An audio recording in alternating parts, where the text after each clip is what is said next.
विदेशी ताकतों से मिले हैं देश विरोधी लोग, जमकर बरसे मुख्यमंत्री पुष्कर सिंह धामी। मुख्यमंत्री पुष्कर सिंह धामी ने रविवार को कहा है कि देश विरोधी ताकतें विदेशी ताकतों के साथ मिलकर देश को कमजोर करने की साजिश कर रही है। इस मुंबई वाले विले में भाजपा प्रत्याशी उज्जवल निकम के पक्ष में आयोजित सभा में मुख्यमंत्री ने कहा कि देश विरोधी ताकतों के मंसूबों को ध्वस्त करने के लिए देश की जनता ने मोदी जी को तीसरी बार प्रधानमंत्री बनाने का संकल्प ले लिया है। मुख्यमंत्री ने कहा है कि प्रधानमंत्री के नेतृत्व में देश में IIT, एम्स जैसे संस्थान बन रहे हैं। भारत में विश्व स्तरीय बुनियादी ढांचों का निर्माण कार्य जारी है। भारत डिजिटल पेमेंट के क्षेत्र में सबसे आगे है। अंत्योदय के सिद्धांत पर विकास कार्य किए जा रहे हैं। उत्तराखंड में 55 लाख लोगों के आयुष्मान कार्ड बनाए गए हैं। लोकसभा चुनाव सीएम योगी, मायावती और अखिलेश ने भारत के विकास और संविधान के लिए की वोट की अपील। यूपी में आज लोकसभा चुनाव के चौथे चरण के लिए वोटिंग हो रही है। आज 13 सीटों पर मतदान हो रहा है। चौथे चरण के चुनाव अखिलेश यादव के लिए अहम है। आज कन्नौज सीट के लिए वोटिंग हो रही है। इस पर सपा अध्यक्ष अखिलेश यादव चुनाव लड़ रहे हैं। उनका मुकाबला मौजूदा सांसद सुब्रत पाठक से है। साथ ही आज एक केंद्रीय मंत्री समेत बीजेपी के 8 सांसदों की सीटों पर वोटिंग होनी है। इसके लिए आज सीएम योगी आदित्यनाथ, सपा अध्यक्ष अखिलेश यादव और बसपा सुप्रीमो ने लोगों से वोट करने की अपील की है। लखनऊ के स्कूल को बम से उड़ाने की धमकी से हड़कंप, बच्चों को भेजा गया घर, मची अफरा तफरी। राजधानी लखनऊ के विरामखंड स्थित विबग्योर स्कूल को बम से उड़ाने की धमकी से हड़कंप मच गया है। स्कूल प्रशासन ने छुट्टी कर दी है। सुबह स्कूल में अचानक स्कूल मैनेजमेंट को स्कूल में बम से उड़ाने की धमकी मिली। उस समय बच्चे स्कूल पहुंच रहे थे। इसके बाद स्कूल प्रबंधन ने आनन फानन में सभी बच्चे अभिभावकों को यह सूचना प्रसारित किया। अनाउंसमेंट करके बच्चों को पेरेंट्स के साथ भेजा जा रहा है। पेरेंट्स दौड़े भागे घबराए हुए पहुंच रहे हैं। बम स्क्वाड मौके पर पहुंचा है। मौके पर जांच चल रही है। फिलहाल अभी ऐसा कुछ भी मिला नहीं है। प्राइवेट हॉस्पिटल चला रहे डॉक्टरों को राहत, नवीनीकरण के लिए नहीं तैयार करना होगा कागजों का पुलिंदा। प्राइवेट हॉस्पिटलों का संचालन कर रहे डॉक्टरों के लिए राहत भरी खबर है। निजी अस्पताल के पंजीकरण के नवीनीकरण में चिकित्सकों को अब कागजों का पुलिंदा तैयार नहीं करना होगा। चिकित्सकों की मात्र सूचना पर अस्पतालों के पंजीकरण का नवीनीकरण हो जाएगा।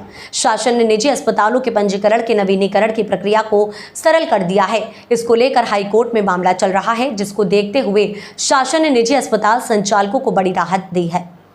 NCR में आएगी रोजगार की बहार। नोएडा एयरपोर्ट के पास 800 एकड़ में फिनटेक सिटी बसाने का खाका तैयार। ये होंगे फायदे। जेवर में बन रहे नोएडा इंटरनेशनल एयरपोर्ट के पास उत्तर भारत की पहली फिनटेक सिटी को विकसित करने का खाका तैयार हो गया है। एयरपोर्ट से सीधी कनेक्टिविटी को देखते हुए फिनटेक सिटी को अब सेक्टर 13 के बजाय सेक्टर 11 में विकसित करने का प्लान तैयार किया गया है। परियोजना का 3 चरणों में कुल 800 एकड़ में विस्तारण किया जाएगा। प्रथम चरण में ये 250 एकड़ भूमि में विकसित होगा। IPL 2024 धोनी चेन्नई के भगवान हैं। जल्द उनके नाम के मंदिर बनाए जाएंगे। माही की तारीफ में किसने कही ये बात। IPL 2024 MS धोनी को अंतर्राष्ट्रीय क्रिकेट से संन्यास लिए हुए लगभग 4 साल होने को है, मगर आज भी जब वह मैदान पर उतरते हैं तो स्टेडियम का नजारा देखने वाला होता है। चेन्नई में माही के फैन फॉलोइंग एक अलग स्तर पर देखने को मिलती है। CSK के मैच के दौरान वहां पूरे स्टेडियम में पीला समुद्र दिखाई देता है। वहीं जब धोनी बैटिंग के लिए आते हैं तो शोर 7वें आसमान पर होता है। चेन्नई में माही के इस फैन फॉलोइंग को देखते हुए उनके पूर्व साथी खिलाड़ी अंबाती रायडू ने उनकी तारीफ में कसीदे पड़े हैं। रायडू ने धोनी को चेन्नई का भगवान बताया है और साथ ही दावा किया है कि आने वाले कुछ सालों में वह धोनी के मंदिर बनाए जाएंगे। बिग बॉस OTT 3 को होस्ट नहीं करेंगे सलमान खान, उनकी जगह ले सकते हैं ये बॉलीवुड स्टार्स मेकर्स कर रहे अप्रोच। देश का popular reality show big boss कई भाषाओं में आने लगा है, लेकिन पॉपुलैरिटी हिंदी वाले की ज्यादा है क्योंकि इसे सलमान खान होस्ट करते हैं। मगर इस बार शायद ऐसा नहीं होगा। सही सुना आपने। जून के पहले सप्ताह से आने वाले बिग बॉस OTT सीजन 3 को देखने के लिए जहां पहले आपको पैसा देना था, वहीं अब उस सब्सक्रिप्शन के बावजूद स्क्रीन पर विकेट पर सलमान खान ही नजर नहीं आएंगे। इस शो के लिए 3 दूसरे लोगों को अप्रोच किया गया है। उनके नाम भी सामने आ चुके हैं। जिस तवायफ ने ब्रिटिश राज से लड़ने में की थी मदद, गांधी ने तोड़ा, उसी से किया अपना वादा, हुआ रेप। और संजय लीला भंसाली की web series Heeramandi the diamond bazaar इस वक्त काफी चर्चा में बनी हुई है। बंसाली की ये वेब सीरीज नेटफ्लिक्स पर हाल ही में रिलीज हुई है। लाहौर के तवाइफों के मशहूर मोहल्ले पर आधारित है। इस सीरीज में बॉलीवुड के कई दिग्गज कलाकारों ने अपनी एक्टिंग से सभी को हैरान कर दिया है।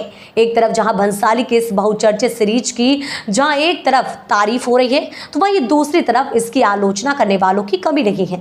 और इस तरह एक वैश्या की कहानी भी है जिसने हीरा मंडी की तरह ही ब्रिटिश साम्राज्य के खिलाफ उठने का साहस किया है। हीरा मंडी में बिब्बो जॉन ने की स्वतंत्रता सेनानियों की आर्थिक रूप से मदद। और अब बात करेंगे हम मौसम विभाग की। मौसम विभाग का डबल अलर्ट। कुछ ही देर में इन जिलों में चलेगी तेज आंधी, मेघ गर्जन के साथ होगी बारिश। प्रदेश में पिछले दिनों लू और भीषण गर्मी से तपे प्रदेश को आंधी बारिश और ओले गिरने से राहत मिली है। मौसम केंद्र के अनुसार बीते 24 घंटे में सर्वाधिक बारिश उदयपुर के गोंगुदा में 3 इंच दर्ज की गई है। बीकानेर, जयपुर, अजमेर, भरतपुर, कोटा और जोधपुर संभाग में भी आंधी बारिश का दौर चला है। जोधपुर के लोहावट कस्बे में बारिश के साथ ओले गिरे हैं, इससे लोगों को गर्मी से राहत मिली है। मौसम केंद्र के अनुसार आंधी बारिश की गतिविधियां 12 से 14 मई को भी जारी रहने की संभावना है। इसके प्रभाव से अधिकांश भागों में अधिकतम तापमान 42 डिग्री सेल्सियस से नीचे रिकॉर्ड किया जाएगा। शनिवार को अधिकतर शहरों का तापमान 41 डिग्री से कम दर्ज किया गया है। राफा में अंदर तक घुसा इजराइल, 3 लाख और फिलिस्तीनी बेघर। एक और मुस्लिम देश विरोध में उतरा अमेरिका ने इजराइल को हथियारों की सप्लाई रोकने की धमकी दी है। इसके बाद भी इजराइल ने गाजा के राफा शहर पर हमला नहीं रोका है और काफी अंदर तक उसकी सेना घुस चुकी है। रविवार को तो इजराइल ने हमला खासा तेज कर दिया और अब तक राफा से करीब 3 लाख लोग पलायन कर चुके हैं। इजराइल का कहना है कि राफा ही हमास के आतंकियों की आखिरी शरण स्थली बन चुका है। ऐसे में हम यहाँ हमला करके उसे नेस्त नाबूद करके रहेंगे। इजराइल के आदेश के बाद करीब 3 लाख फिलिस्तीनियों ने राफा शहर छोड़ दिया है। माना जा रहा है कि अगले 1 से दिन में कुछ खास प्रतिष्ठानों पर इजरायली सेना हमला बोल सकती है।